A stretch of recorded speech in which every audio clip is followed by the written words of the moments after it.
Yes बच्चों, once again good morning and welcome back.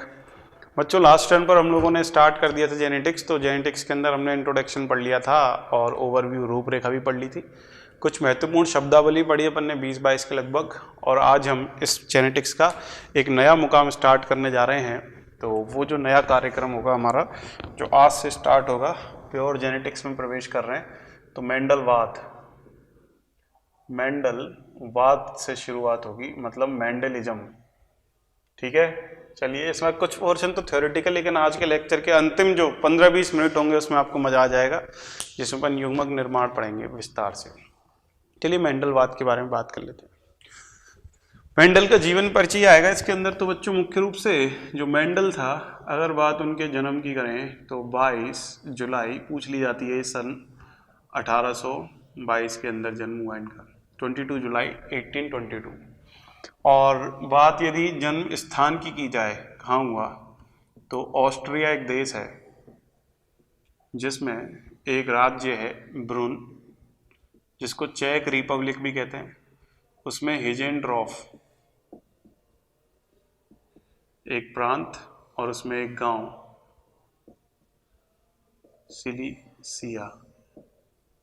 सिलीसिया गांव village के अंदर हुआ। ठीक है, और इनकी अगर बात मृत्यु की जाए तो डेड इनकी 1884 में डेथ हो गई थी।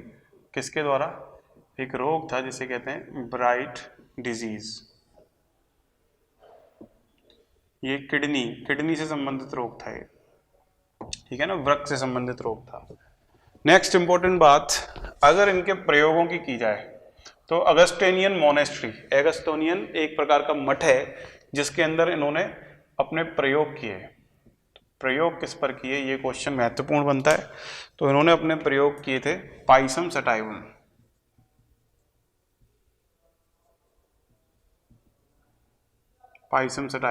जिसको हम बोल सकते हैं गार्डन पी।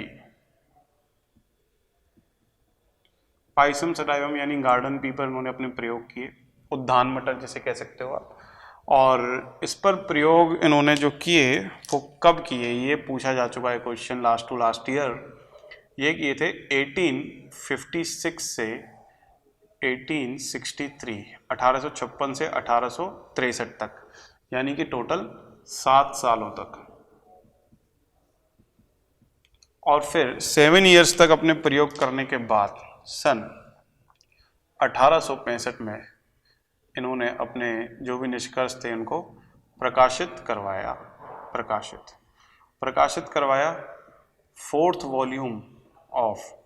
फोर्थ वॉल्यूम जिस पत्रिका का नाम था proceedings of Brunn natural science society. Proceedings of Brunn natural science society नामक पत्रिका के अंदर, और उसमें जो शीर्षक था, जिस शीर्षक के साथ ये इन्होंने प्रकाशित करवाया, वो था हाइब्रिडाइजेशन एक्सपेरिमेंट ऑन प्लांट्स। इसका मतलब होता है पादपों पर संकरण प्रयोग। क्लियर? अब पत्रिका की कोई हिंदी नहीं है, वो तो नाम है, जो नाम वहां था वही नाम लिखा है मैंने। तो हाइब्रिडाइजेशन एक्सपेरिमेंट ऑन प्लांट नामक शीर्षक से इस proceeding of Brunn natural science society नामक पत्रिका के चौथे वॉल्यूम के अंदर 1865 के अंदर ने प्रकाशित करवाया, लेकिन इनके जीते जी इनको अपने कार्य के लिए कभी ख्याति प्राप्त नहीं हुई। इसीलिए बच्चों काफी समय बीत गया, तो लंबे समय के बाद लगभग इनके प्रयोगों जब इन्होंने अपने प्रयोग दिए, तो प्रयोगों के हम बोल सकते हैं 34 वर्ष पश्चात, after 34 years of his experiment, 3 वैज्ञानिक जो कि अलग अलग देशों से थे, जिन्होंने स्वतंत्र रूप से मेंडल के प्रयोगों को पुनः खोजा, मेंडलवाद को पुनः खोजा, रीडिस्कवर्ड मेंडलिज्म। और वो कौन थे? वो 3 वैज्ञानिक थे, Hugo de Vries, Carl Correns and Erich von शेमार्क।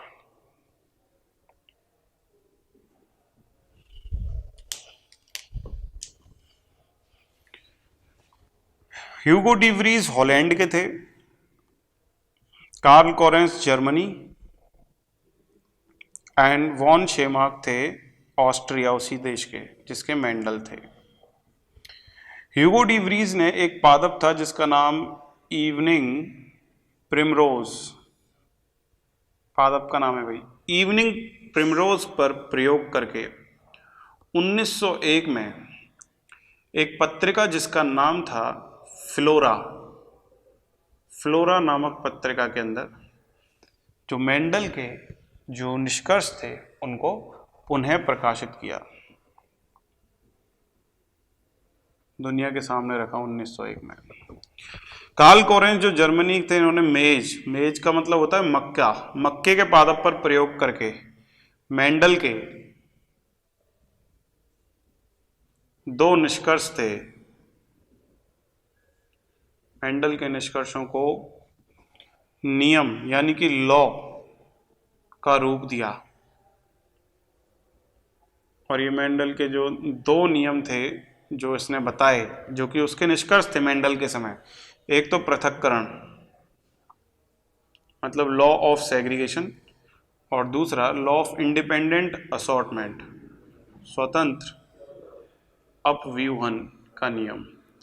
तो स्वतंत्र अपव्यूहन और पृथक्करण का जो नियम था वो परिवर्तित कर दिया कार्ल कोरेंस ने, मतलब मेंडल ने तो ये जस्ट निष्कर्ष के रूप में छापे थे और इसने इनको किस में बदल दिया, नियम के अंदर। और वॉन शेमार्क ने उसके प्रयोगों की पुष्टि पुष्पीय पादपों पर की, फ्लावरिंग प्लांट्स, पुष्पीय पादपों पर प्रयोग करके ये स्थापित किया कि हाँ मेंडल की बातें सारी की सारी एकदम सही थी। ठीक है, तो बच्चों इंपॉर्टेंट बात बनती है कि मेंडल ने अपने प्रयोगों के लिए, मेंडल ने अपने एक्सपेरिमेंट्स यानी कि प्रयोगों के लिए मटर की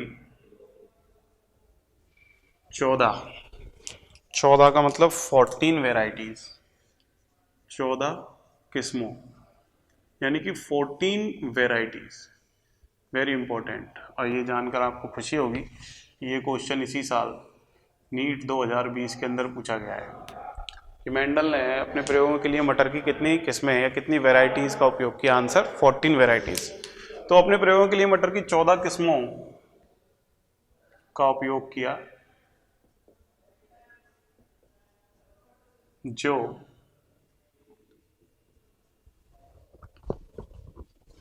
परस्पर 7 जोड़ी विपर्यासी लक्षण वाली थी, किंतु प्रत्येक जोड़े, किस्मों के जो जोड़े थे ना उसमें से प्रत्येक जोड़े में सभी लक्षण एक के अलावा समान थे।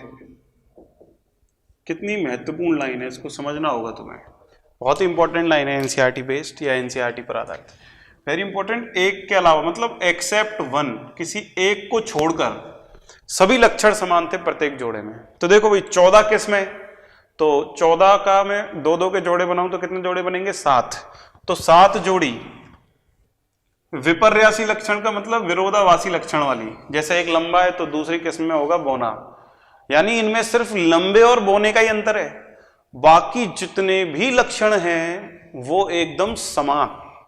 बीज का रंग, पुष्प की स्थिति और फली का आकार, इस प्रकार के अनेकों लक्षणों की बात करें तो वो दोनों किस्मों में एकदम समान होंगे, सिवाय किसी एक अंतर के।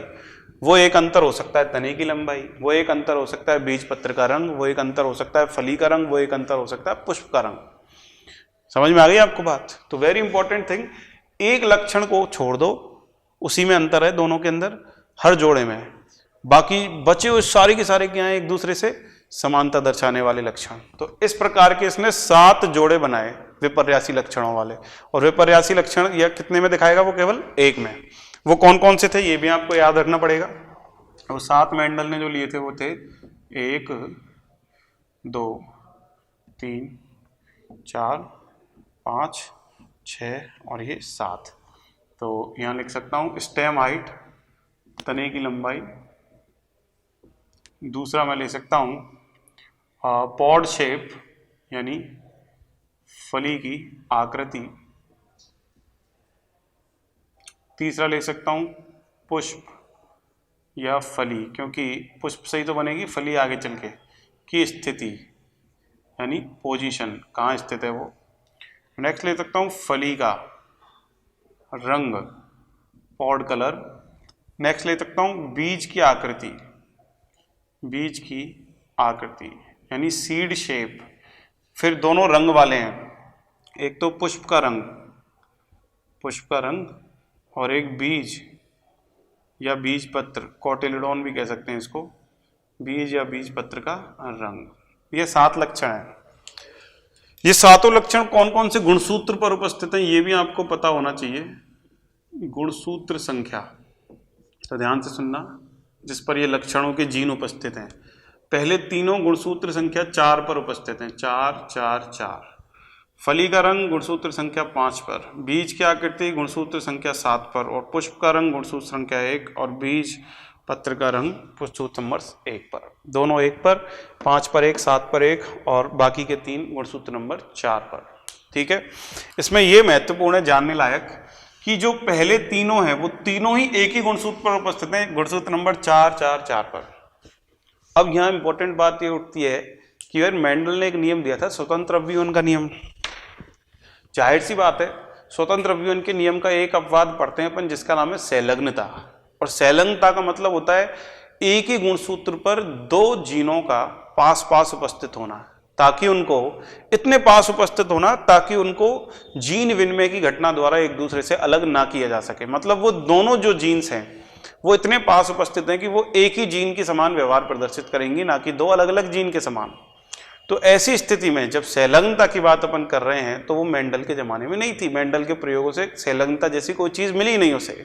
तो इस पर एक क्वेश्चन बनता है बड़ा शानदार, ऐसा क्यों हो पाया कि मेंडल को संलग्नता प्रदर्शित नहीं होती हुई मिली? अपने प्रयोगों में मेंडल को कभी संलग्नता नहीं मिली, बाद में मिली थी वो लिंकेज के टाइम जब मॉर्गन ने प्रयोग किए थे। तो ऐसा क्यों हुआ? जबकि बाद में जब खोजा गया तो पाया गया कि मेंडल के 3 लक्षण तो ऐसे थे जो एक ही गुणसूत्र संख्या 4 पर उपस्थित थे। तो फिर संलग्नता क्यों नहीं मिली? देखो इसका कारण क्या है। पहली बात तो जो एक ही लक्षण पर, एक ही गुणसूत्र पर उपस्थित लक्षणों के जीन थे वो दूरस्थ स्थित थे। दूरस्थ का मतलब एक दूसरे से दूर दूर।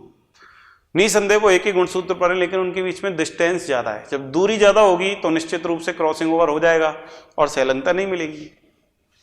इसलिए एक तो दूसरी वजह क्या थी?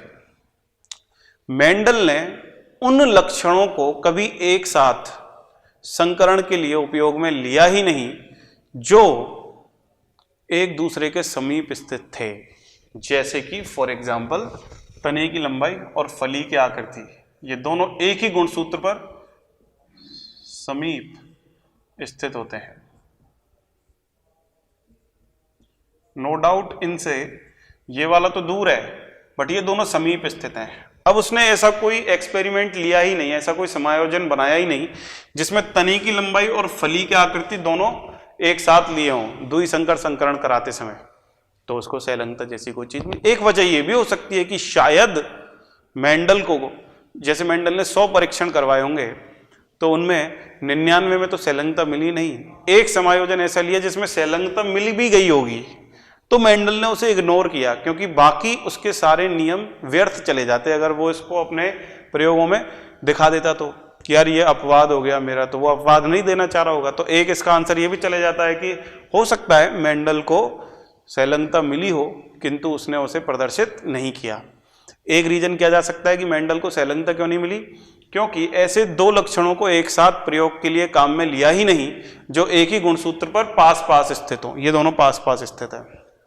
क्लियर हो गई? ये आंसर जाते हैं ऐसे क्वेश्चंस के। अच्छा, इसमें एक और बात बताना चाहूंगा कि ये दोनों जो लक्षण होते हैं ये दोनों लक्षण एक ही जीन द्वारा, बाद में पता चला है सब, मेंडल के समय तो गुणसूत्र का भी नहीं पता था, एक ही जीन के द्वारा नियंत्रित होते हैं ये दोनों लक्षण। कौन कौन से? पुष्प का रंग और बीज पत्र का रंग। ठीक है, जबकि खोजा गया है तो गुणसूत्र नंबर 1 पर उपस्थित है, पता चला तो एक ही जीन से दोनों लक्षण नियंत्रित हो रहे हैं, लेकिन मेंडल के समय ऐसा नहीं था। तो देखो ये बात क्यों कही जाती है कि भाई मेंडल को स्वतंत्र अवयवन ही क्यों मिला, उसे संलग्नता जैसी चीज क्यों नहीं मिली कभी? उसका रीजन क्या हो सकता है? अगर मैं आपके सामने एक बिंदु लिखाऊं बड़ा इंपॉर्टेंट,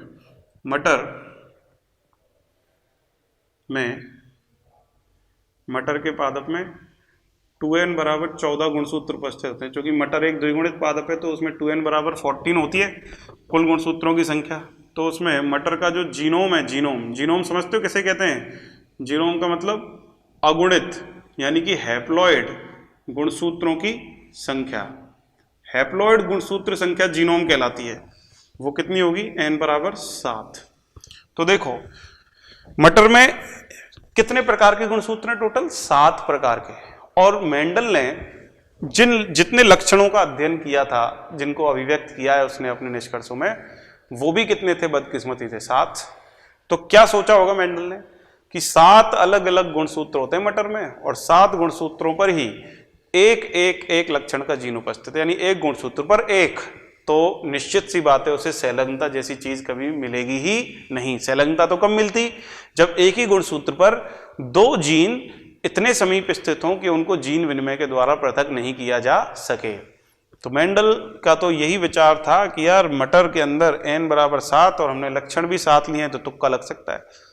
क्लियर हो गई बात? तो एक ऑप्शन ये भी जा सकता है कि मेंडल को संलग्नता क्यों नहीं मिली। ऑप्शन में आ जाए क्या कि मटर में 7 प्रकार के गुणसूत्रों पर 7 अलग अलग प्रकार के जीन या 7 अलग अलग लक्षणों के जीन जिनका मेंडल ने अध्ययन किया उपस्थित होंगे, ऐसा मेंडल ने सोचा होगा। इसीलिए कभी उसने संलग्नता देखी नहीं। या तो ये स्पष्टीकरण हो सकता है, या ये हो सकता है कि 2 लक्षण जो समीप थे उनको कभी एक साथ लिया ही नहीं। या फिर ये भी हो सकता है कि मेंडल को संलग्नता तो मिली होगी बट मेंडल ने उसे अपने प्रयोगों में प्रकाशित नहीं किया, क्योंकि वो उसके बाकी सभी परिणामों पर पानी फेर दी थी। तो वो डर गया होगा और उसने उनको रिप्रेजेंट नहीं किया होगा, हो सकता है। तो ये 3 तरह के आंसर्स यहाँ जा सकते हैं।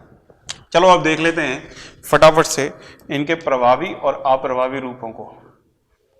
प्रभावी एवं अप्रभावी, क्योंकि आप तो जानते ही हैं ना, किसी भी लक्षण को जीन नियंत्रित कर रहा है और जीन के 2 स्वरूप हो सकते हैं, एक द्विगुणित ऑर्गेनिज्म में, एक द्विगुणित सजीव में। एक तो प्रभावी एलील और दूसरा अप्रभावी युग्म विकल्पी।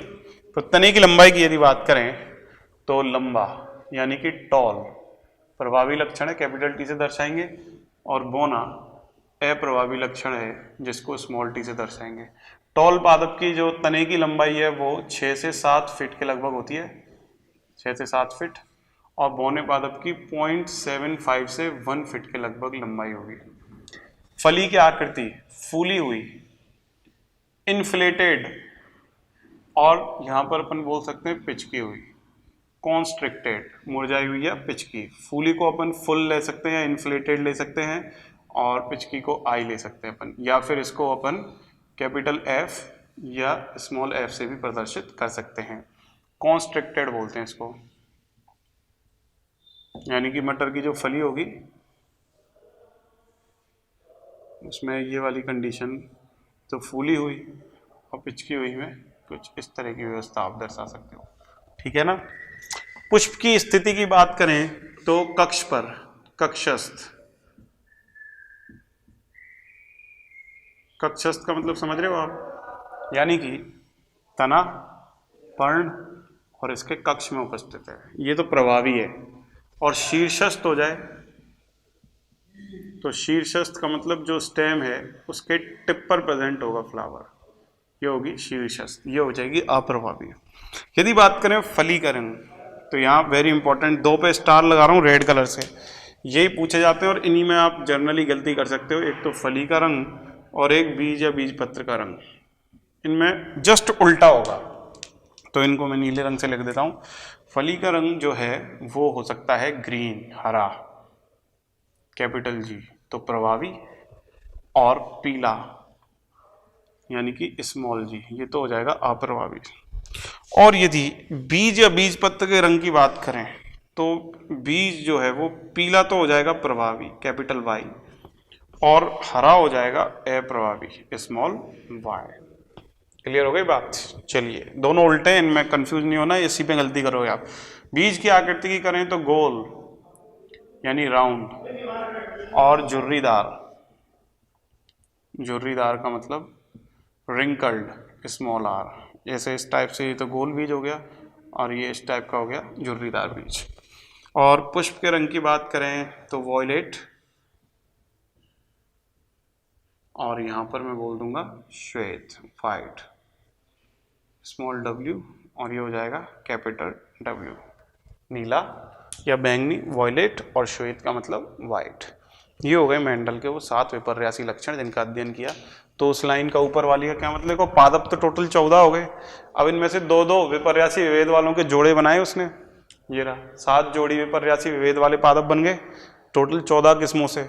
और उसमें खास बात क्या है, मान लो पहले 2 पादपों की बात करूं तो उनमें सिर्फ तने की लंबाई में अंतर है, बस एक लंबा और एक बौना है, बाकी ये सारे अंतर एक जैसे हैं, मतलब अंतर है ही नहीं।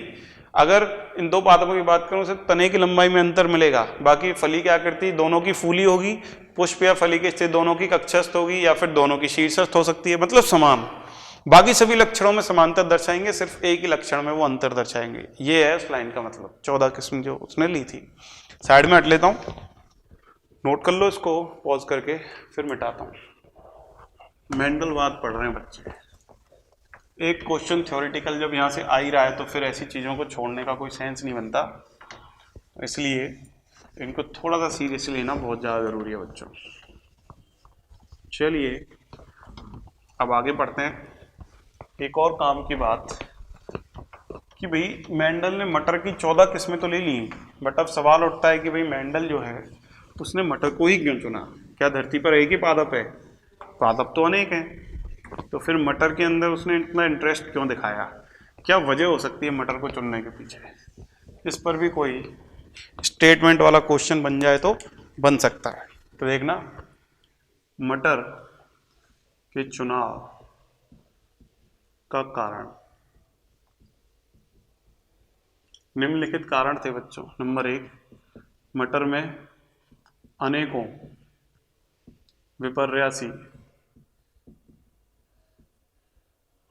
विपर्यासी विभेद वाली किस्में उपस्थित हैं। मटर में खूब सारे विपर्यासी विभेद वाली किस्में उपस्थित हैं। आपको तो केवल मैंने 14 किस्म बताई है क्योंकि एनसीईआरटी का डेटा है। उससे पहले मेंडल 34 किस्मों पर अध्ययन करना चाहता था, थोड़ा जटिल लगा तो कम की, फिर उसने 22 किस्मों का अध्ययन किया, फिर वो भी जटिल लगा तो फाइनली वो 14 किस्मों पर आ गया, और 14 किस्मों पर उसने फाइनली प्रयोग कर ही दिए। तो इतनी सारी अथाह 34, 22, 14 है ना किस्में पाई जा रही हैं ऐसी जिनमें विपर्यासी विभेद साफ साफ नजर आ रहे हैं, तो काफी होते हैं परीक्षण के लिए और उनके प्रयोग या निष्कर्ष निकालने के लिए। दूसरा, जो इसका लाइफ साइकिल है ना, जीवन चक्र, वो कैसा है? छोटा मटर का, और वो जीवन चक्र 2 से 3 मंथ्स यानी महीने में ही पूर्ण हो जाता है। यानी एक वार्षिक एनुअल प्लांट है, यानी कि एक ही ऋतु में अपना जीवन चक्र कंप्लीट कर लेता है, जिससे फायदा ये है कि कम समय में अनेक पीढ़ियों का अध्ययन किया जा सकता है, अनेक पीढ़ियों का अध्ययन किया जा सकता है। ठीक है ना, बहुत ही कम टाइम में बहुत ज्यादा से ज्यादा पीढ़ी उत्पन्न करवाई जा सकती है, और वंशागति का अनेक पीढ़ियों तक अध्ययन कम समय में ही करवाया जा सकता है। तीसरी वजह क्या रही होगी मटर को चुनने की? क्योंकि जो एक मटर का पादप है, इसकी बात करें तो ये एक बार में अनेक बीज देता है, क्योंकि एक फली में ही होंगे 5-6 बीज तो, या उससे भी ज्यादा 10-12 अनेक बीज उत्पन्न होते हैं। तो एक साथ अनेक सारी संततियां बनेंगी, तो उन सभी संततियों में आपस में तुलना करके जो निष्कर्ष निकाला जा सकता है उसकी सटीकता की जांच की जा सकती है कि कितना ऑथेंटिक है। एक ही बच्चा बन रहा है तो हो सकता है वो अपवाद वाला बच्चा हो, लेकिन 10 बच्चे बन रहे हैं तो उन 10 में सेम पैटर्न आ रहा है, सेम तरीके से वंशागति हो रही है, तो निष्कर्ष निकालना आसान हो जाएगा ना, और खुद को कॉन्फिडेंस आएगा कि हाँ यार परिणाम एकदम सही है, सब में यही हो रहा है सारे बच्चों में, है ना। ये वाली बात थी। चौथा, ये द्विलिंगी होने की वजह से, बाइसेक्सुअल होता है, द्विलिंगी होने की वजह से इसमें स्वपरागण यानी कि सेल्फिंग। वैसे आपको बता दूं इसमें बर्ड पॉलिनेशन होता है, कलिका परागण मटर के अंदर बर्ड पॉलिनेशन, तो स्वपरागण आसानी से होता है, यानी कि नेचुरली प्राकृतिक रूप से उसमें स्वपरागण पाया जाता है। और स्वपरागण का फायदा क्या है, जिसके कारण शुद्ध वंशक्रम, मैंने बताया था ना अंतः प्रजनन हो गया स्वपरागण का मतलब, तो शुद्ध वंशक्रम मतलब इंग्लिश में बोलते हैं प्योर लाइन, प्योर लाइन आसानी से उत्पन्न कराई जा सकती है। और प्योर लाइन वाले मेंडल ने पैतृकों का उपयोग किया था अपने संकरण प्रयोगों में। जो पैतृक लेता था मेंडल वो हमेशा कैसे लेता था, शुद्ध वंशक्रम वाले। तो शुद्ध वंशक्रम कैसे बनाएगा, स्वपरागण से, और स्वपरागण मटर में खुद हो जाता है, कलिका अवस्था में ही स्वपरागण यानी सेल्फिंग हो जाती है उसमें। पांचवी की बात करें तो मटर में पर परागण यानी क्रॉस पॉलिनेशन, पर परागण भी आसानी से यानी सरलता से कराया जा सकता है, कोई बड़ी बात नहीं है। और पर परागण के लिए उसने जो तकनीक काम में ली है क्रॉस पॉलिनेशन के लिए, तो वो तकनीक क्या क्या है मैं बता देता हूं आपके लिए एक बार। जो बैगिंग है, बैगिंग थैलीकरण, बैगिंग, ये बैगिंग तो बच्चों स्वपरागण के लिए उपयोगी है, स्वपरागण करवाने के लिए उपयोगी है, क्योंकि अगर आप वर्तिकाग्र को थैली से ढक दोगे पॉलीथीन से तो उस पर अवांछित बाहर से आने वाले परागकण या खुद का भी परागकण उस पर एंटर नहीं होगा। तो ऐसी स्थिति में जो बैगिंग है, मान लो पूरे पुष्प को ढकाए तो स्वपरागण तो हो जाएगा उसी का उसके साथ, लेकिन बाहर का कोई नहीं आएगा, यानी पर परागण को रोक रहा है ये और स्वपरागण को करवा सकती है बैगिंग, ठीक है। लेकिन वहीं पर अगर मैं पर परागण की बात करूं, पर परागण या बहिर्प्रजनन करवाना हो तो उसके लिए उसकी तकनीक में 4 शब्द काम में लिए जाएंगे।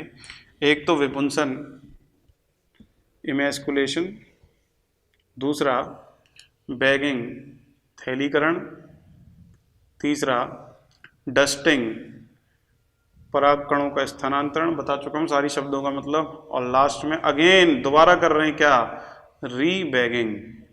ये 4 पदों के अंदर अपन पर परागण करवाएंगे मेंडल की तकनीक के अनुसार। विपुंसन का मतलब उसको पहले मादा पुष्प बनाएंगे, उसके पराग कोश को काट के हटा देंगे या उसके स्टेमन को, पुंकेसर को काट के हटा देंगे। अब क्या हो सकता है कि उसकी वर्तिकाग्र पर कोई भी कारक से, हवा, पानी, कीड़े से दूसरे के परागकण आ सकते हैं अवांछित वाले के, उससे बचाने के लिए अपन ने थैली लगा दी उस पर, मादा पुष्प पर। अब क्या होगा, जैसे ही हमारे पास वांछित परागकण परिपक्व अवस्था में तैयार हो जाएंगे, वैसे ही हम क्या करेंगे, उनको बैग हटा करके, थैली हटा करके उसके ऊपर वर्तिकाग्र पे छिड़क देंगे, ये हो जाएगा डस्टिंग। और फिर उसको पुनः थैली से ढकेंगे, रीबैगिंग। क्यों, क्योंकि हो सकता है हमने जो वांछित परागकण वर्तिकाग्र पे डाला है वो अंकुरित हो, उससे पहले कोई देसी, जंगली या वाइल्ड परागकण आकर के जर्मिनेट हो जाए और हमें जो परिणाम मिलना चाहिए उसमें मिलावट हो जाए, तो ऐसी स्थिति में रीबैगिंग भी करेंगे।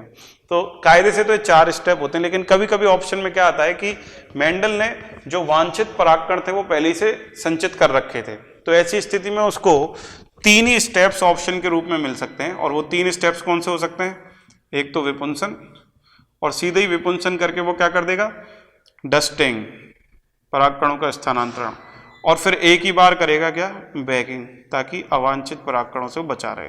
तो आप ऑप्शन देख के आंसर टिक कर देना। अगर 3 में क्रम पूछ रहा है तो ये 3 ही ठीक है, और लेकिन अगर ये 4 दिए गए तो चारों का सीक्वेंस ये वाला होगा। दोनों ही ऑप्शन जो आ जाएं तो उनमें से कोई सा भी एक टिक कर दीजिएगा, ये भी सही है और ये भी सही है, ऑप्शन के अकॉर्डिंग आंसर टिक कर सकते हो।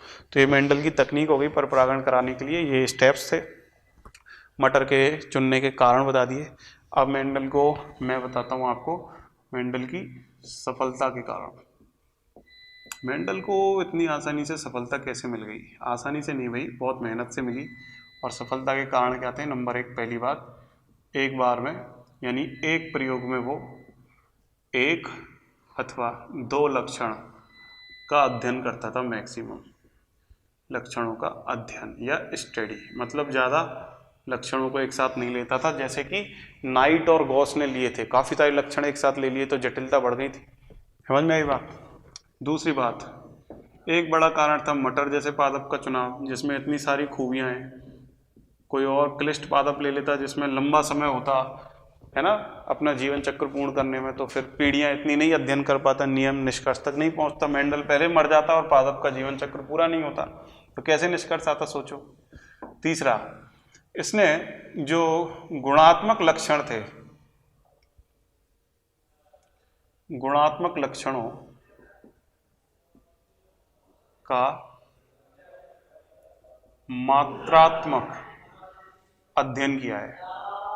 कोई भी लक्षण है बच्चों वो गुणात्मक होगा, गुणात्मक का मतलब आप समझ गए ना, क्वालिटेटिव कैरेक्टर। कोई भी कैरेक्टर है, कोई लक्षण है वो गुणात्मक क्वालिटेटिव, मतलब जैसे लंबा तना है तो वो उसकी क्वालिटी है, तो उसका अध्ययन वो किस तरह से कर रहा है, मात्रात्मक रूप से, यानी गणितीय रूप से, अनुपात लगा करके, दूसरे से तुलना करके, 100 में से इतने प्रतिशतता निकाल करके, तो मात्रात्मक रूप से अध्ययन कर रहा है गुणात्मक लक्षणों का। समझ में आई बात, यानी जीनोटाइप फिनोटाइप के रूप में। चौथा, गणितीय तर्क एवं सांख्यिकी, गणितीय तर्क एवं सांख्यिकी, स्टैटिस्टिकल एनालिसिस, विश्लेषण का प्रयोग। उसने मैथमेटिकल लॉजिक्स एंड सांख्यिकी विश्लेषण यानी कि स्टैटिस्टिकल एनालिसिस इनका प्रयोग किया, अनुपात बनाए, समीकरण बनाए, है ना, और बाइनोमियल थ्योरम का उपयोग किया उसने, द्विनाम पद्धति का, जीनोटाइप निकालने के अंदर, फिनोटाइप निकालने के अंदर। तो ऐसी स्थिति में उसने गणितीय तर्क और सांख्यिकी विश्लेषणों का भी अध्ययन किया और उससे निष्कर्ष निकाले, तो वो सटीक होए और ज़्यादा परफेक्शन के साथ आ पाए। पांचवी बात, ये भी इंपॉर्टेंट हो सकती है जो मैं आपको बताने जा रहा हूँ, कि ये जो मेंडल था ना, इसने क्या किया, इसने अपने प्रयोगों में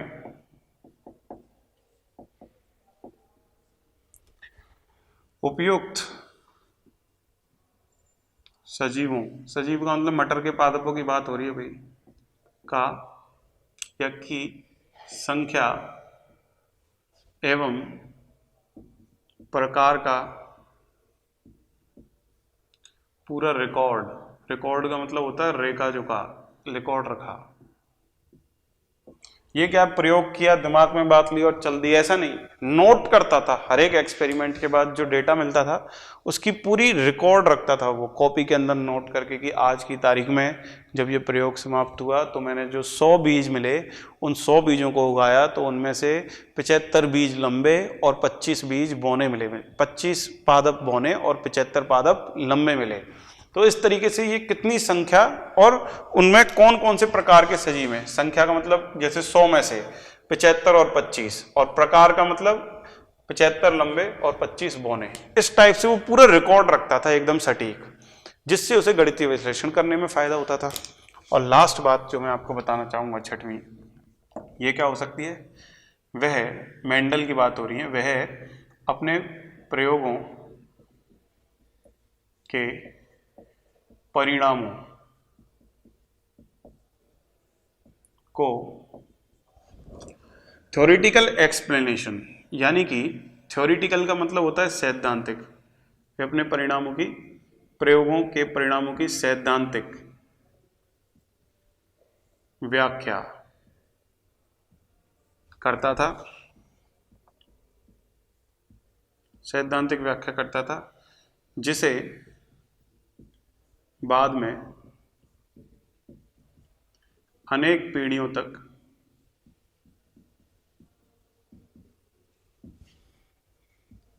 प्रयोग कर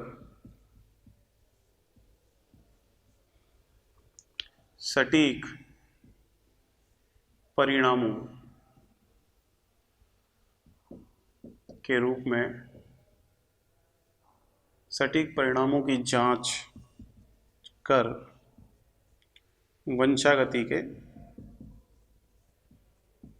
नियम या निष्कर्ष बनाता था।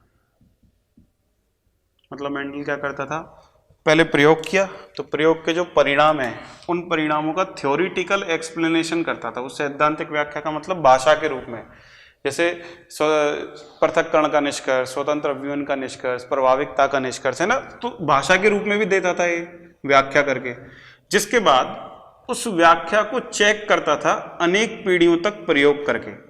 फिर जब परिणाम एकदम सटीक आते थे तो उनकी जांच कर लेता था अनेक पीढ़ियों तक, और फिर उसके आधार पर वंशागति के निष्कर्ष बनाता था। ना कि कोई तुक्का देता था कि मुझे ऐसा लगता है कि वंशागति में पृथक्करण होता होगा, ऐसा नहीं। कई कई पीढ़ियों तक प्रयोग कर करके तब जाकर सैद्धांतिक व्याख्या के रूप में वंशागति के निष्कर्ष देता था।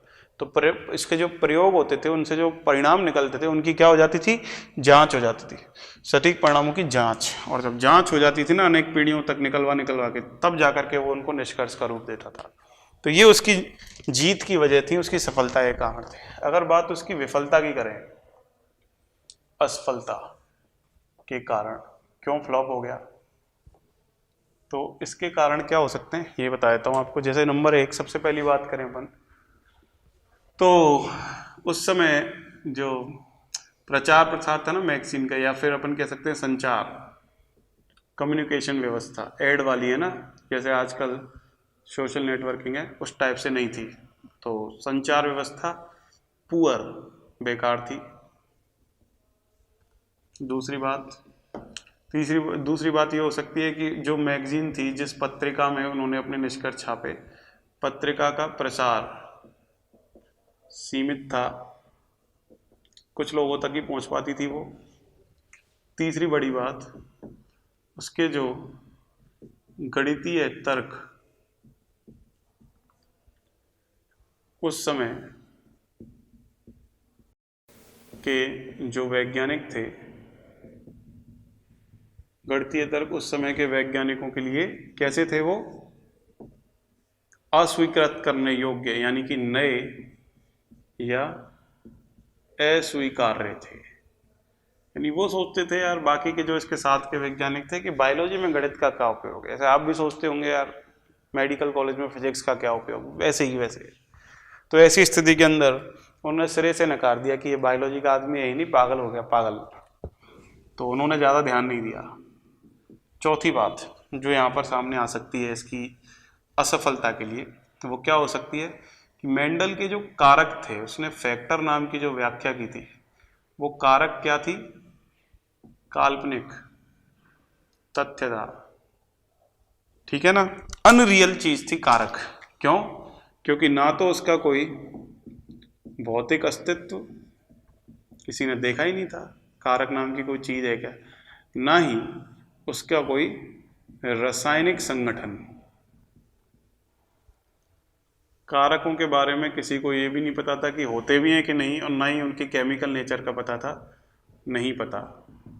बस मेंडल ने कह दिया कि वंशागति कारकों के द्वारा होती है। अब कारकों को ना तो किसी ने देखा, ना उनको पता कि किसके बने होते हैं कारक, तो इसलिए उसकी बात को काल्पनिक मान लिया। पांचवी चीज, जो मेंडल था ना, वो मेंडल के समय पर, जिस समय पर उसने अपने प्रयोग किए, इतना एडवांस था कि उस समय गुणसूत्र जैसी कोई चीज दुनिया को नहीं पता थी, अर्धसूत्री विभाजन का नहीं पता था, ताकि उसको क्रॉसिंग ओवर जैसी चीजों का या विविधताओं का कारण पता चल सके, ना उस समय समसूत्री विभाजन का नॉलेज था, का ज्ञान ही नहीं था। तो जब पता ही नहीं था ऐसी चीजों के बारे में, तो मेंडल का फेल होना निश्चित था। उसके निष्कर्ष तो सही थे, परिणाम सही थे, लेकिन सटीकता से वो उनकी व्याख्या नहीं कर पा रहा था, तो लोगों ने नकार दिया। और सबसे इंपॉर्टेंट, अत्यधिक बेहतरीन वो बिंदु क्या हो सकता है, मेंडल ने लक्षणों के लिए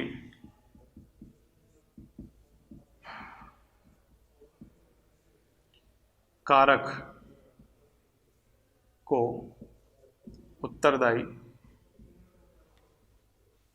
बताया, जो एक स्थिर यानी स्टेबल, विविक्त और साथ में अनब्लेंड, अमिश्रित इकाई है। मेंडल ने बताया कि वंशागति या लक्षणों की वंशागति के लिए जो कारक नाम की चीज उत्तरदायी है ना, वो स्टेबल है, इंग्लिश में भी लिखता हूं इसको, स्टेबल, विविक्त का मतलब डिस्क्रीट, और अमिश्रित का मतलब अनब्लेंड, यानी जब ये कारक लक्षणों को लेके जाते हैं एक पीढ़ी से दूसरी पीढ़ी में, तो वो आपस में मिक्स नहीं होते, आदान प्रदान नहीं करते लक्षणों का, यानी लक्षण संतति में अपरिवर्तित रूप से पहुंचेगा।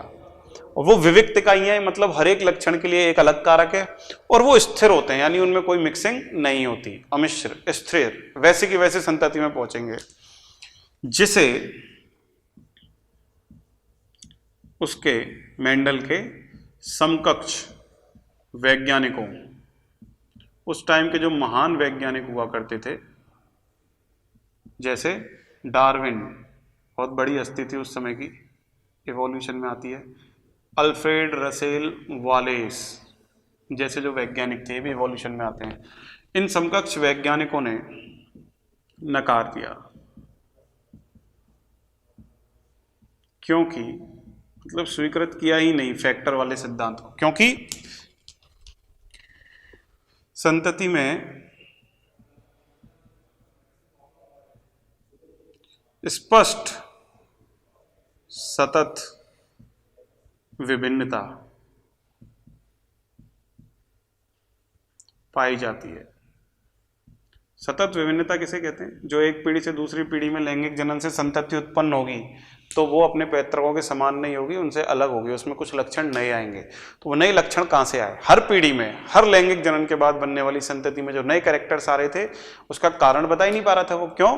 क्योंकि मेंडल के अकॉर्डिंग वंशागति हो रही थी विविक्त अमिश्र स्थिर इकाइयों के द्वारा, कारकों के द्वारा, यानी कि उनमें लक्षण मिक्स होते ही नहीं है। फिर बच्चे में माता पिता दोनों के कॉमन कैरेक्टर्स कैसे आए? बिना मिश्रित हुए, है ना। इसीलिए तो बाद में मेंडल के निष्कर्षों का अपवाद कहा गया किसे?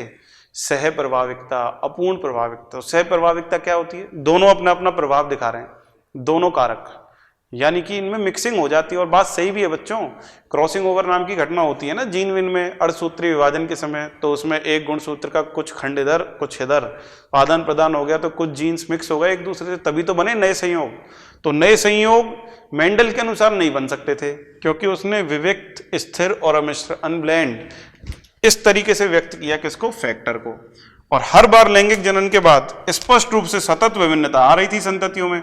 ये बात डार्विन और वॉलेस को साफ साफ दिखाई दे रही थी। तो उन्होंने कहा यार इसका कारक का कॉन्सेप्ट ही गलत है, कारक के जो लक्षण ये बता रहा है वो गलत है, नहीं तो सतत विभिन्नता आएगी तो ब्लेंडिंग तो हो रही है लक्षणों की, यानी कोई क्रॉसिंग ओवर जैसी चीज होती होगी जिसकी वजह से दोनों के मिक्स कैरेक्टर संतति में आ रहे हैं, लेकिन इसके अनुसार तो नहीं आने चाहिए। तो उन्होंने नकार दिया कि तुक्केबाज आदमी है, तो ज्यादा ध्यान नहीं दिया, इसलिए वो अपने जीते जी कभी भी ख्याति प्राप्त नहीं कर सका।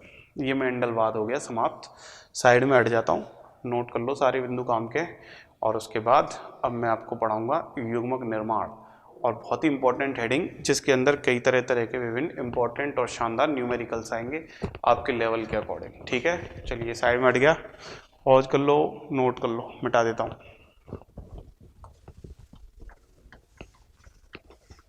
ये मेंडलवाद फाइनली निपट गया। इसमें से एक क्वेश्चन हर साल एक आध आ ही जा रहा है बच्चों, थ्योरेटिकल सिंपल से ही आता है हालांकि।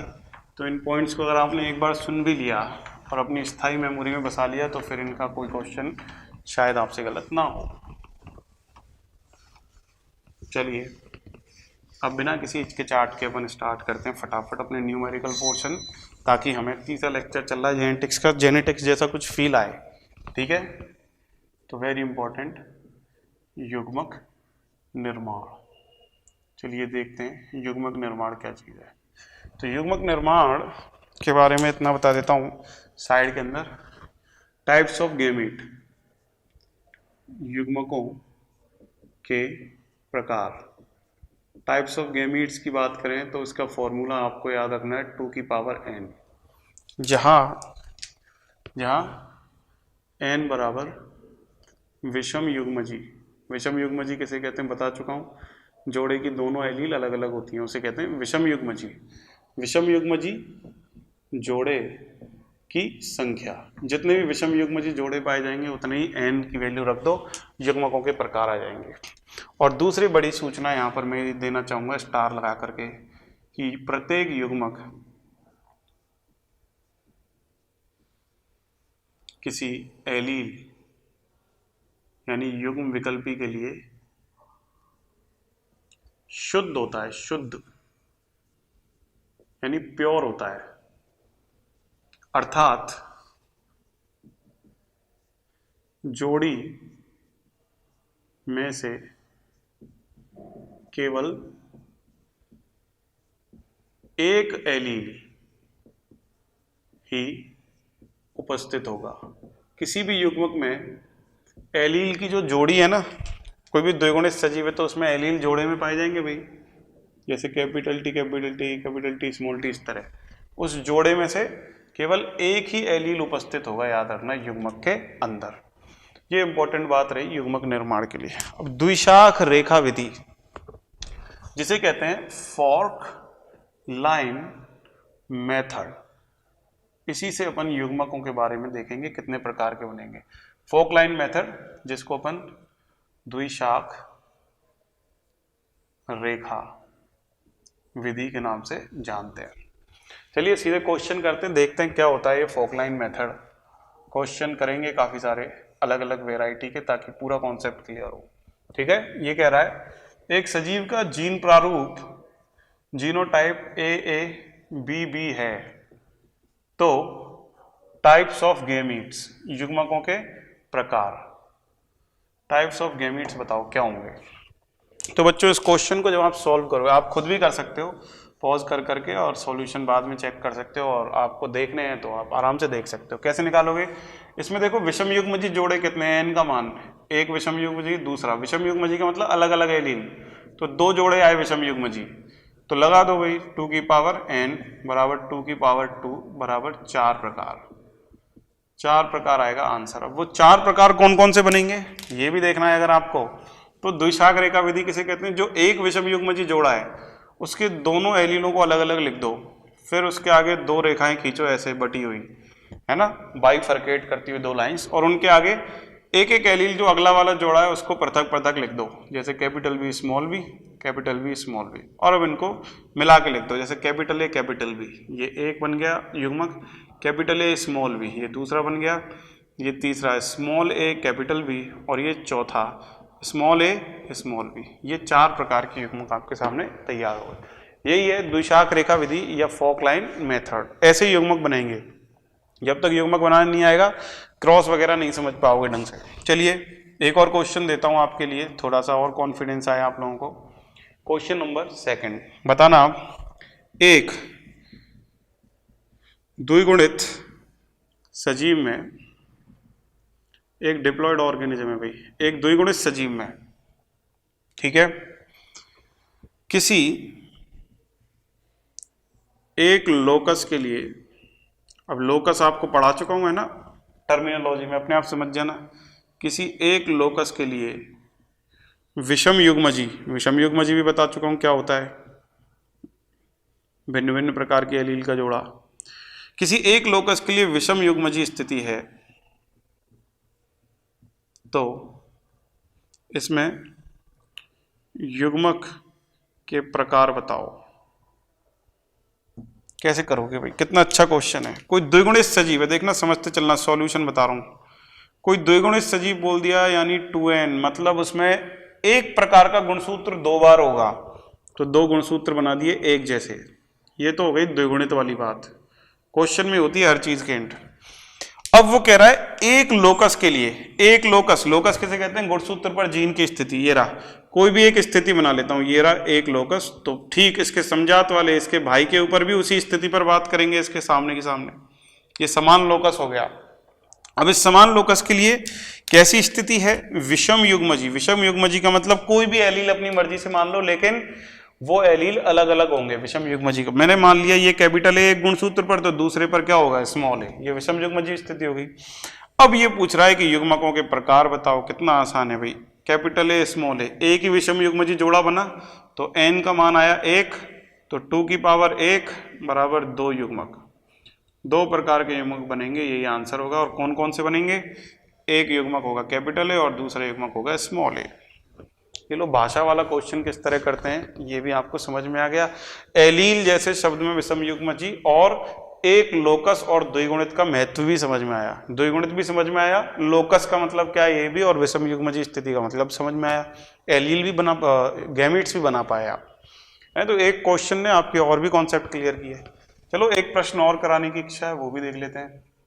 जैसे मैं आपसे कहता हूं किसी सजीव का, कोई भी लिविंग ऑर्गेनिज्म हो सकता है, उस सजीव का जीन प्रारूप जानते ही हो, जीनोटाइप जो एलील्स के द्वारा दिया जाता है, वो कह रहा है capital A small A, capital B capital C small C है। तो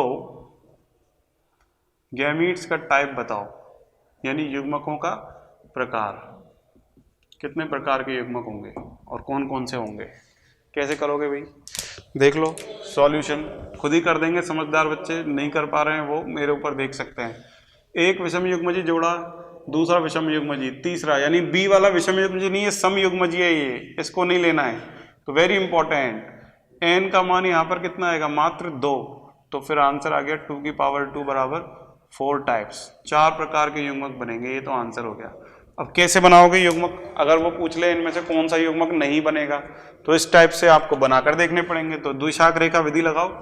जो समयुग्मजी है, मतलब जो अलग अलग नहीं है, वो एक ही बार लिखना है भाई, एक ही बार। अब उसके सामने द्विशाख विधि लगाओ और अब विषम युग्मजी वालों को एक एक करके लिख दो, कैपिटल ए स्मॉल ए, फिर 2 रेखाएं बनाओ और दूसरे वाले को एक एक करके लिख दो, capital C small C, capital C small सी। मिला दो इनको, बी ए सी, कैसे भी लिख सकते हो, ए बी सी लिख सकते हो, सी बी ए, ठीक है, उससे फर्क नहीं पड़ रहा। बी कैपिटल ए, यहां तक तो ठीक है। अब स्मॉल सी ले लो, ऐसे ये कैसे बनेगा? कैपिटल बी स्मॉल ए और कैपिटल सी। और ये कैसे बनेगा? Capital B small A small C. इस तरह से 4 प्रकार के युग्मक बन जाएंगे आपके सामने। डन बच्चों? ठीक है, चलिए एक क्वेश्चन कराने की और इच्छा है, 3 करा दिए, तो क्वेश्चन 4 देख लेते हैं। चलिए देखते हैं आप कर पाते हो कि नहीं। एक सजीव है, कोई भी ऑर्गेनिज्म है जिसका जीन प्रारूप, जिसका जीनोटाइप आपको दे रहा हूं मैं, ए बी बी सी सी है, ठीक है, समझ जाओ आप, ट्राई हाइब्रिड है। तो इसमें ऐसे कितने युग्मक बनेंगे? क्वेश्चन नंबर 4 है, ठीक है। ऐसे कितने युग्मक बनेंगे जो, नंबर 1, पहला क्वेश्चन, तीनों लक्षणों के एलील प्रभावी हों, जिसमें तीनों लक्षणों के एलील प्रभावी वाले हों। दूसरा, 2 लक्षणों के एलील प्रभावी हों। और तीसरा, तीनों लक्षणों के एलील अप्रभावी हों। ये लो, एक शानदार क्वेश्चन बना दिया जिसके 3 हिस्से कर दिए। कैसे करोगे बच्चों? सॉल्यूशन पढ़ने वाले बच्चे कर चुके होंगे, जो समझ चुके हैं, और मैं जिनको नहीं समझ में आया उनको करके बता देता हूँ। सबसे पहले टाइप्स देख लेते हैं, गैमीट्स के प्रकार कितने बनेंगे। विषम युग्मजी जोड़े कितने हैं? 1, 2 और 3, यानी n बराबर 3 आ रहा है। तो ऐसी स्थिति में आप निकाल सकते हो 2 की घात 3 बराबर 8 प्रकार के युग्मक बनेंगे। 8 प्रकार के युग्मक बनेंगे। अभी 8 प्रकार के कौन कौन से बनेंगे, ये कैसे करोगे? तो 2 पहले अलग अलग लिखो इन दोनों को, एक तरफ कैपिटल ए, एक तरफ स्मॉल ए, फिर दोनों के आगे 2 तीर लगाओ, फिर capital B small B, capital B small B, मतलब अलग अलग वालों को तीर के आगे लिखना है और सेम वालों को एक ही बार लिखना है बस। और फिर सी भी अलग अलग है, तो capital C small C, capital C small C और कैपिटल सी स्मॉल सी। अब बना के देख लो, capital A, capital B, capital C, दूसरा कैपिटल ए, कैपिटल बी और ये देखो स्मॉल सी, ऐसे तीसरा capital A, small B, capital C, और चौथा capital A, small B, small C, फिर small A, capital B, capital C, और फिर स्मॉल ए, ये देखो ये वाला small A, capital B, small C, फिर ये small A, small B, capital C, small A, small B, capital C, और last small A, small B, small C. तो टोटल 1, 2, 3, 4, 5, 6, 7, 8 युग्मक बने। देख लो 8 ही प्रकार के बने, बना लिए। अब एक एक का उत्तर दे दो। पहले का सॉल्व करें, कैसे करेंगे? तीनों लक्षणों के एलील प्रभावी होने चाहिए। तीनों लक्षणों के प्रभावी एलील का मतलब ये होना चाहिए, ये जिसमें ए भी कैपिटल, बी भी कैपिटल और सी भी कैपिटल। तो ऐसा कितना है? सिर्फ एक ही मिल रहा है। तो 1/, टोटल कितने 8 गुणा 100, तो 12.5% पहले वाले का आंसर हो गया। दूसरे वाले को सॉल्व करो। ये कह रहा है 2 लक्षणों के लिए प्रभावी एलील हो, 2 लक्षणों के प्रभावी होने चाहिए। मतलब देखो एक तो ये रहा कैपिटल ए और कैपिटल बी प्रभावी है, बस सी छोटा है। कैपिटल ए कैपिटल सी प्रभावी है, बी छोटा है। ये भी ठीक है, ये भी ठीक है। इसमें केवल एक ही है, इसमें देखो 2 हैं, कैपिटल बी और कैपिटल सी, ये भी चलेगा। इसमें भी एक ही प्रभावी है, इसमें भी एक ही और इसमें एक भी नहीं। मतलब टोटल कितने आ रहे हैं 1 2 3, जिसमें 2 एलील प्रभावी हैं। तो 8 में से 3 गुणा 100 करा आपने तो ये आया 37.5%। ये आंसर हो गया 37.5। तीसरा क्वेश्चन सॉल्व करो। तीनों लक्षणों के लिए आप प्रभावी, यानी कि इसका मतलब हो गया small A small B small सी, तीनों एलील रिसेसिव टाइप के आए। तो ऐसा एक ही बन रहा है 8 में से। ये रहा ए बी सी, स्मॉल वाले कैपिटल ए की जगह सारे क्या आएंगे स्मॉल ए स्मॉल बी और स्मॉल सी, ऐसा एक ही बनना है। लास्ट वाला देखो आप, स्मॉल ए फिर स्मॉल बी और फिर स्मॉल सी, एक ही है। तो एक ही है का मतलब आप समझ जाओ आंसर क्या आना चाहिए, 1/8 मल्टीप्लाई बाई 100 बराबर 12.5%। ये आंसर। ये क्वेश्चन नंबर 4 हो गया। चलो एक वैरायटी और देखते हैं अपन। क्वेश्चंस की कोई कमी नहीं है अपने पास, ये बात स्टार्टिंग से आपको पता है। क्वेश्चन 5, क्वेश्चन 5 में आपको दे सकता हूं निम्न में से कौन सा, इस टाइप का क्वेश्चन भी आ सकता है, कौन सा युग्मक है, यही पूछ लिया भाई कौन सा युग्मक है। देखो ऑप्शन भी देगा आपको। पहला option A B B C C D D, दूसरा option P Q R S T P U, तीसरा option K L M N O O P P, और ऑप्शन नंबर 4 जिसके अंदर वो आपको दे रहा है A C D B P Q R, इस टाइप से। तो वो पूछ रहा है इनमें से एक कौन सा युग्मक है। तो देखो ये कैसे करोगे सॉल्व। एक कितनी शानदार लाइन लिखी है, इसको पढ़ो। प्रत्येक युग्मक एलील के लिए शुद्ध होता है, मतलब उसमें 2 टाइप की एलील होंगी नहीं, अर्थात जोड़ी में से केवल एक ही एलील उपस्थित होगी। किसी एलील युग्म में से केवल एक ही एलील एक युग्मक में पाई जाएगी। आप देख सकते हो इन सभी उदाहरणों में, जैसे देखो इसमें एक ही ए आ रहा है एक ही बी, इसमें एक ही ए एक ही बी, कोई भी रिपीट नहीं हो रहा। 2 एलील जो है वो दोनों एक साथ कभी किसी में नहीं होंगी। यहां देख सकते हो आप, एक ही ए है एक ही बी है एक ही सी है, एक ही ए बी और सी है, मतलब एक एक बार ही आएगी एलील। तो अगर पहले ऑप्शन में देखें तो ए 2 बार आ रहा है बी 2 बार, ये तो हो ही नहीं सकता। पी एक बार क्यू एक बार आर एस टी, लेकिन पी देखो 2 बार आ गया, ये रहा पी 2 बार आ गया, इसका मतलब ये हो ही नहीं सकता। 2 बार तो आ ही नहीं सकता, क्योंकि युग्मक हमेशा किसी एक लक्षण के लिए पूर्णतः शुद्ध होते हैं।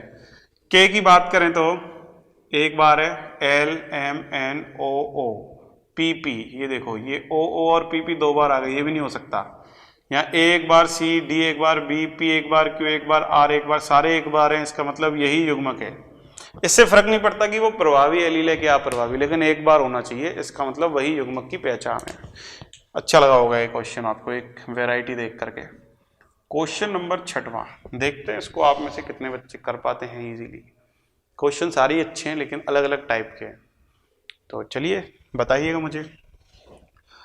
निम्न में से कौन सा जीन प्रारूप 4 प्रकार के युग्मक उत्पन्न करेगा। ये लो भाई, एक और नई वैरायटी दे दी मैंने आपको। ऑप्शन दे रहा है ये, पहला option A B B C C D D, दूसरा option P P Q Q R R S S, तीसरा option M M N N O O P P Q Q, और चौथा option A A, B B, C C, D D, E E, F F. ये तो ये कुछ gene प्रारूप दिए गए, जीनोटाइप। इनमें से कह रहा कौन सा 4 प्रकार के युग्मक उत्पन्न करेगा। यार इसको कैसे सॉल्व करोगे बच्चों आप, ये तो आपके लिए असंभव नहीं होना चाहिए। सॉल्यूशन, युग्मकों के प्रकार का फॉर्मूला ये रहा, और ये खुद कह रहा है कि 4 प्रकार के होने चाहिए। तो n बराबर √4 कितना आया 2। 2 क्या है, विषम युग्मजी। n का मान क्या है 2 आया है, विषम युग्मजी जोड़े। ये देखो n का मतलब क्या है, विषम युग्मजी जोड़ों की संख्या। देख लो किसमें 2 विषम युग्मजी जोड़े आ रहे हैं, इसमें केवल एक ही आ रहा है, बाकी सारे समयुग्मजी हैं, इसलिए ये नहीं हो सकता। इसमें देखो एक विषम युग्मजी है, बाकी सारे समयुग्मजी हैं, ये भी एक विषम युग्मजी, ये भी नहीं होगा। इसमें देखो एक विषम युग्मजी ये रहा, ये नहीं होगा, समयुग्मजी है, ये भी समयुग्मजी। एक विषम युग्मजी ये रहा, ये हो जाएगा, ये एक समयुग्मजी है, ये नहीं होगा। यानी कि 1 और 1 2 आ गए, n बराबर 2 आ गया भाई, यही आंसर हो जाएगा तीसरा। चौथा देख लो, एक विषम युग्मजी, 2 विषम युग्मजी, तीसरा विषम युग्मजी, 4 विषम युग्मजी। अरे यार यहाँ तो n का मान 4 आ रहा है, यहाँ तो 16 युग्मक बनेंगे, और ये पूछ रहा है केवल 4 प्रकार के युग्मक बनने चाहिए। तो तीसरा आंसर हो जाएगा। इस तरह से सॉल्व करना है। आगे उल्टा पूछ लिया था आपसे, क्वेश्चन 6 कर दिए बच्चों ने। चलो साइड में हट जाता हूँ, नोट कर लो इनको, और कराऊंगा अभी तो वैरायटी। जब तक मेरे मस्तिष्क में से क्वेश्चनों के प्रकार समाप्त नहीं हो जाएंगे और आप में परिपक्वता नहीं आ जाएगी, तब तक इन क्वेश्चंस का दौर यूं ही चलता रहेगा। चलिए एक वैरायटी और देख लेते हैं बच्चों। क्वेश्चन नंबर 7 देखते हैं फटाफट से। आपके सामने दिया गया है, एक नाम है व्यक्ति का, डी के ने 12 मिलियन शुक्राणु उत्पन्न किए। डी के ने 12 मिलियन शुक्राणु उत्पन्न किए हैं, कोई भी नाम हो सकता है, अपना ही ले लिया ज़्यादा बढ़िया है, जिनका निर्माण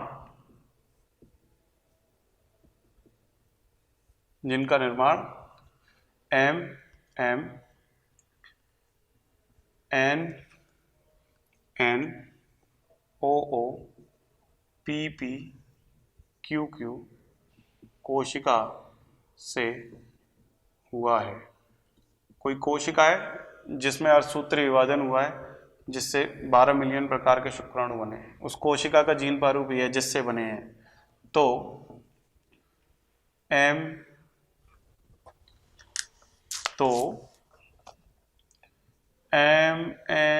MNOPQ जीनोटाइप वाले कितने शुक्राणु उत्पन्न होंगे। ये लो भाई, एक क्वेश्चन ये पूछ लिया आपसे, MNOPQ जीन प्रारूप वाले कितने स्पर्म या शुक्राणु बनेंगे। कैसे करोगे इस क्वेश्चन को, कर सकते हो ना आप। देखो सॉल्यूशन देख लो फटाफट, कोशिश करना अच्छे बच्चे कर दें खुद ही। टोटल 12 मिलियन शुक्राणु बना रहा है डीके, जिसके निर्माण इस जीन प्रारूप से हुआ है। जीन प्रारूप में देखो n का मान कितना आ रहा है, पहले तो 1 2 3 और 4, n बराबर 4 आ रहा है। तो टोटल कितने प्रकार के स्पर्म बनेंगे, 2 की पावर 4 बराबर 16 टाइप्स, 16 टाइप्स के स्पर्म्स बनेंगे।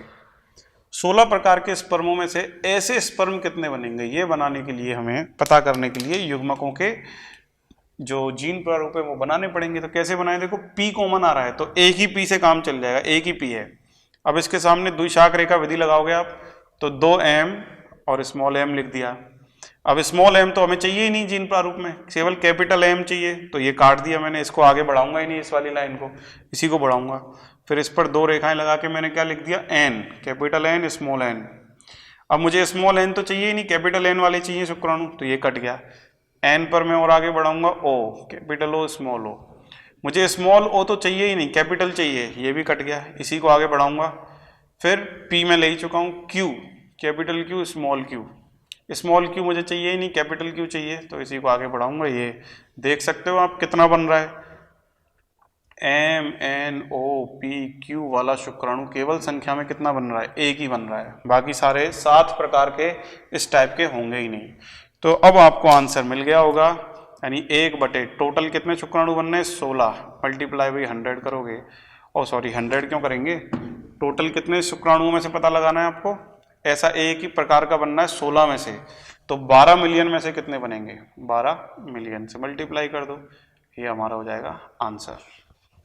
आया समझ में? देखो एक नई वैरायटी पता चल गई। चलो एक और वैरायटी बताई जाएगी 8वीं नंबर की। 7 करा दी ना मैंने, ठीक है।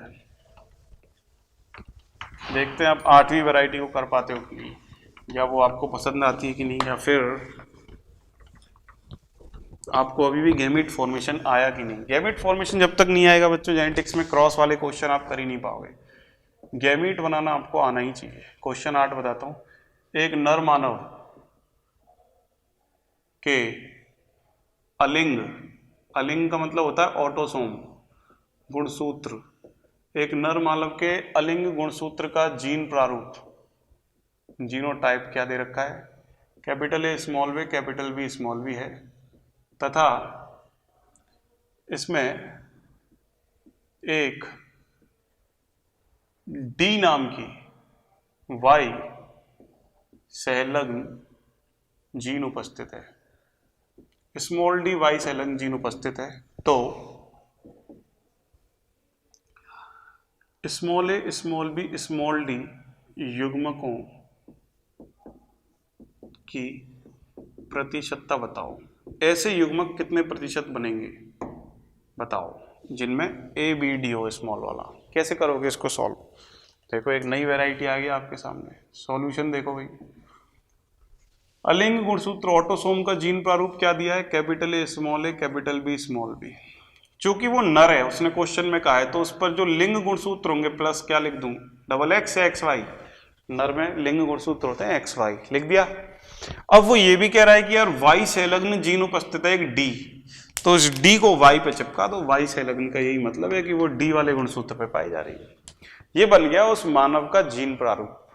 अब इससे कितने प्रकार के युग्मक बनेंगे ये फॉर्मूले में लगा दो। देखो एक विषम युग्मजी जोड़ा, दूसरा विषम युग्मजी, और ये तो है ही अर्ध युग्मजी यानी विषम ही है। तो 3 आ रहे हैं, n बराबर 3, तो 2 की घात 3 बराबर 8 प्रकार। टोटल 8 प्रकार के युग्मक बनेंगे भाई इसके अंदर। अब उसे तो वो वाले चाहिए जिनमें ए बी डी आ रहा हो, small A small B small D. ये कैसे पता लगाएंगे? ये ऐसे पता लगाएंगे, कैपिटल ए कैपिटल बी लिखा, सॉरी कैपिटल ए स्मॉल ए, दोनों अलग अलग तोड़ के लिख दिए। फिर 2 तीर के निशान लगाए, कैपिटल बी स्मॉल बी, और इसके आगे भी कैपिटल बी स्मॉल बी। फिर 2 तीर के निशान लगेंगे सबके आगे, और ये एक पे एक्स एक पे वाई डी, फिर एक पे एक्स एक पे वाई डी, और फिर एक पे एक्स एक पे वाई डी, और फिर से एक पे एक्स और एक पे वाई डी। इनको मिला के लिख दो, capital A capital B X, ये एक युग्मक हो गया। कैपिटल ए कैपिटल बी और ये वाई डी दूसरा हो गया। फिर कैपिटल ए स्मॉल बी और ये एक्स, और ये capital A small B Y D. यहाँ तक 4 बन गए। अब 4 नीचे वाले से बनेंगे, small A capital B x, small A capital B Y D, देखो ये, और ऐसे चला। तीसरा small A small B x, और चौथा small A small B Y D. तो देख लो भाई इन सभी में इसको चाहिए था कि small A small B small D वाले, इसमें तो कैपिटल ए आ गया, ये नहीं हो सकता। इसमें कैपिटल ए आ गया, इसमें कैपिटल ए आ गया, कैपिटल ए नहीं हो सकता। स्मॉल ए, बट इसमें स्मॉल बी की जगह कैपिटल बी आ गया, ये नहीं हो सकता। स्मॉल ए कैपिटल बी आ गया, नहीं होगा। Small A small B, but D नहीं आया इसलिए नहीं होगा। स्मॉल ए स्मॉल बी और डी तीनों ही आ गए, यानी यही होगा। यानी 1 कितने में से? 8 में से, गुणा 100 बराबर 12.5%। ये इस क्वेश्चन का उत्तर हो गया। उम्मीद है आपको ये वैरायटी भी समझ में आई होगी। इस तरह से लिंग और अलिंग गुणसूत्र पर व्यवस्था देकर भी वो आपसे पूछ सकता है। अच्छा क्वेश्चन था। क्लियर हो गई बात? चलिए अब मैं आपको चाहता हूँ एक वैरायटी और कराऊं। मेरे माइंड में जब तक क्वेश्चन आते जाएंगे मैं रुकूंगा नहीं बच्चों। चलिए वैरायटी जितनी ज़्यादा होंगी उतना ही आपका क्वेश्चन करने का, युग्मक बनाने का जो अनुभव है वो बढ़ेगा। क्वेश्चन 9, 8 तक तो मैंने बता दिया। एक और अच्छा क्वेश्चन बता देता हूँ। एक मादा जो वर्णकहीनता, वर्णकहीनता का मतलब होता है, अरे वर्णक की बजाय लिखता हूँ रंजकहीनता, ये अच्छा है। जो रंजकहीनता यानी एल्बिनिज्म है ना, इंग्लिश में एल्बिनिज्म कहते हैं इसको, याद रखना आगे, एल्बिनिज्म तथा हीमोफीलिया, नाम तो सुना होगा हीमोफीलिया पिछली कक्षाओं में। रक्त का थक्का नहीं बनता है ना कारकों के अभाव से। तो रंजकहीनता तथा हीमोफीलिया के लिए वाहक है, वाहक का मतलब होता है कैरियर, वाहक है तो वह कितने प्रकार के, कितने टाइप्स के युग्मक बनाएगी, कितने प्रकार के युग्मक बनाएगी ये महिला, ये पूछ लिया आपसे। कैसे करेंगे इसको हल? कितना अच्छा सवाल है। सॉल्यूशन चाहिए आपको इसका, खुद कोशिश करिए, मैं तो बताऊंगा ही। देखो बच्चों, दोनों रोगों के बारे में समझते हैं। ये जो कलर ब्लाइंड, ये जो एल्बिनिज्म है, एल्बिनिज्म, रंजकहीनता, ये एक ऑटोसोमल यानी अलिंग गुणसूत्रों पर पाया जाने वाला ऑटोसोमल अप्रभावी यानी कि रिसेसिव रोग है। ऑटोसोमल अप्रभावी रोग का प्रकार है। मतलब कैपिटल ए कैपिटल वाला तो एकदम स्वस्थ होगा, यह सामान्य है। कैपिटल ए स्मॉल ए वाला वाहक होगा, और स्मॉल ए यानी कि अप्रभावी स्थिति आएगी जैसे ही, तो ये हो जाएगा रोगी यानी रंजकहीन। ये होते हैं 3 जीन प्रारूप। और यदि हीमोफीलिया की बात करें, हीमोफीलिया, तो हीमोफीलिया कैसा है? एक्स सहलग्न, आगे आएगी देखो चीज, मैं आपको लिंक करवा रहा हूँ रिपीटर के हिसाब से, है ना, जो जो आपको सुनहरी याद है मस्तिष्क में। एक्स सहलग्न अप्रभावी प्रकार का रोग होता है हीमोफीलिया। तो एक ऐसी मादा जो डबल एक्स है, जिस पे एक भी एच नहीं है, ये तो एकदम सामान्य है। एक ऐसी मादा एक्स एच एक्स वाली जिसके एक एक्स पे एच है, ये वाहक हो गई। और एक ऐसी मादा एक्स एच एक्स एक्स वाली, ये रोगी हो जाएगी। तो उसने क्वेश्चन में बोला है कि रंजकहीनता और हीमोफीलिया दोनों के लिए वाहक है ये मादा। तो कैसे बनाओगे इसका जीन प्रारूप? क्या आएगा इसका जीनोटाइप? इस मादा का जो जीनोटाइप आएगा वो क्या आएगा भाई? रंजकहीनता के लिए वाहक एक तो ये ले लिया ऑटोसोम, और हीमोफीलिया के लिए भी वाहक एक ये ले लिया लिंग गुणसूत्र। तो capital A small A x x H, ये बन गया इसका जीन प्रारूप। अब देख लो भाई, विषम युग्मजी जोड़े कितने हैं? ये भी विषम युग्मजी, ये भी विषम युग्मजी, तो सीधा है n का मान आ गया 2, तो 2 की घात 2 बराबर 4 टाइप्स के युग्मक बनेंगे, और ये हमारा हो गया आंसर। आया समझ में किस तरह से करते हैं क्वेश्चंस? और महत्वपूर्ण और शानदार क्वेश्चन करा दिया। एक क्वेश्चन और कराऊंगा बच्चों, फिर हम आज का कार्यक्रम यहीं स्थगित करेंगे, और समय भी हमने काफी बिता दिया है, 10-5 मिनट एक्स्ट्रा ही करा दिया आपको, तो ये यहाँ से मैं मिटा रहा हूँ, एक बार नोट कर लिया होगा आपने। चलिए, महत्वपूर्ण एक क्वेश्चन और माइंड में आ रहा है लास्ट। लेक्चर लंबा हो गया, बट ये इंटरेस्टिंग है लेक्चर, है ना, क्वेश्चंस किए हैं इसमें, इसलिए ज़्यादा समस्या नहीं होनी चाहिए आपको। नहीं तो मैं क्वेश्चन कम करा दूंगा अगर किसी बच्चे ने बोल दिया तो, सर लंबा लेक्चर हो गया। क्वेश्चन नंबर 10 में मैं क्या कराता हूँ? एक त्रिसंकर यानी ट्राई हाइब्रिड पादप, जिसका जीनोटाइप मैं आपको दे रहा हूँ capital A small A, capital B small B, capital C small C है। अंतिम 2 जीन के अंतिम 2 जीन पूर्ण संलग्न है। पूर्ण संलग्न का मतलब उनको किसी भी स्थिति में अलग नहीं किया जा सकता। पूर्ण संलग्न है तो युग्मकों के प्रकार बताओ। ये देखो, संलग्नता से जोड़ दिया मैंने क्वेश्चन को, युग्मकों के टाइप्स को ही देख लो। मैं जेनेटिक्स के कहां तक घुस गया, गुणसूत्रीय सिद्धांत तक मैं अंदर संलग्नता तक पहुंच गया। क्या पढ़ाते हुए? केवल युग्मकों के प्रकार। अंतिम 2 जीन कह रहा है वो पूर्ण संलग्न है, वेरी इंपॉर्टेंट, जिनको अलग नहीं किया जा सकता। तो देखो, पहले तो त्रिसंकर पादप की स्थिति कैसे बनाओगे? 2 गुणसूत्र बनाओगे जो समजात गुणसूत्र होंगे, जिनमें दर्शाओगे एलील्स को। देखो, कैपिटल ए और स्मॉल ए, ये तो बिल्कुल दिखा दिया आपने। अब बी और सी, अंतिम 2 कौन सी हैं भाई? B C. 2 जीन पूर्ण संलग्न है, पूर्ण मतलब पास पास हैं, जिनको अलग नहीं किया सकता। तो बी और सी और बी और सी, तो ये दोनों आपस में अगर पूर्ण संलग्न हैं दोनों ही गुणसूत्रों पर, वेरी इंपॉर्टेंट समझना बात को, पूर्ण संलग्न, इसका मतलब इनको कभी अलग नहीं किया जा सकता, इनको जीन विनिमय से अलग नहीं किया जा सकता, पृथक यानी अलग नहीं कर सकते। और जब इनको अलग नहीं कर सकते तो ये दोनों मिलकर, दोनों सदैव साथ ही रहेंगी, सदैव साथ रहेंगे। और जब तक दोनों साथ रहेंगे तो ये एक जीन के समान ही व्यवहार प्रदर्शित करेंगे। पूर्ण संलग्नता का मतलब ही है कभी अलग नहीं होंगे, एक जीन के समान व्यवहार प्रदर्शित करेंगे। तो ऐसी स्थिति में अगर आप कॉमन सेंस लगाओ, क्वेश्चन में त्रिसंकर बोला है तो कोई बच्चा n का मान कितना रख देगा, 3 सर 3 विषम युग्मजी जोड़े हैं, एक गलत हो जाएगा बच्चों। क्यों? क्योंकि ये दोनों कभी अलग होंगे ही नहीं। तो सीन क्या बनेगा देखना, सीन कुछ इस तरह का बनेगा। सही बात क्या है, सही सॉल्यूशन क्या होगा इसका देखना।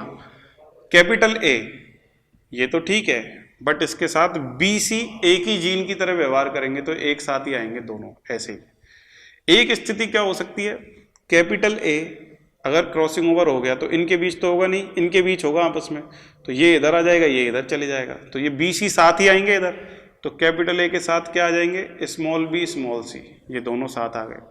दूसरा, स्मॉल ए के साथ स्मॉल बी स्मॉल सी एक साथ रहेंगे, या क्रॉसिंग ओवर अगर हो गया तो फिर स्मॉल ए के साथ ये दोनों इधर आ जाएंगे, कैपिटल बी कैपिटल सी, यानी बी सी आपको हर एक में साथ ही मिलेंगे, कैपिटल बी कैपिटल सी के साथ और स्मॉल बी स्मॉल सी के साथ। तो टोटल 4 बनना है। इसका मतलब n का मान कितना आया यहाँ पर 2। कैसे, ए ए ये तो एक विषम युग्मजी जोड़ा बिल्कुल सही है 1, लेकिन बी बी और सी सी जो हैं ये भी 2 विषम युग्मजी जोड़े ना होकर एक ही जोड़े के समान व्यवहार करेगा, क्योंकि इनके बीच में पूर्ण संलग्नता है जिनको कभी अलग नहीं कर सकते। तो n का मान कितना आया, 1 + 1 बराबर 2, तो 2 की पावर 2 बराबर 4 प्रकार आंसर आ जाएगा। जबकि जिस बच्चे को पूर्ण संलग्नता का मतलब नहीं पता वो तो n का मान 3 रख के 8 निकाल देगा, 8 कभी बनेंगे नहीं, 4 ही बनेंगे, n का मान 2 हो जाएगा, क्योंकि लास्ट के 2 उसने क्या दे दिए, पूर्ण संलग्न, इसलिए 4 प्रकार आंसर आ जाएगा। और चारों प्रकार मैंने आपको बनाकर भी बता दिए, इस तरह से बनेंगे। तो ये सबसे बेहतरीन क्वेश्चन कह सकते हैं युग्मक निर्माण के केस का, जो मैंने आपको आज ही पढ़ा दिया। चलिए, थैंक यू वेरी मच। बताइएगा कैसा लगा लेक्चर। टेक केयर, अपना ध्यान रखें, आपका दिन मंगलमय और शुभ हो। नेक्स्ट लेक्चर में फिर मिलेंगे चेकर बोर्ड और एक संकर संकरण के साथ। तब तक के लिए धन्यवाद।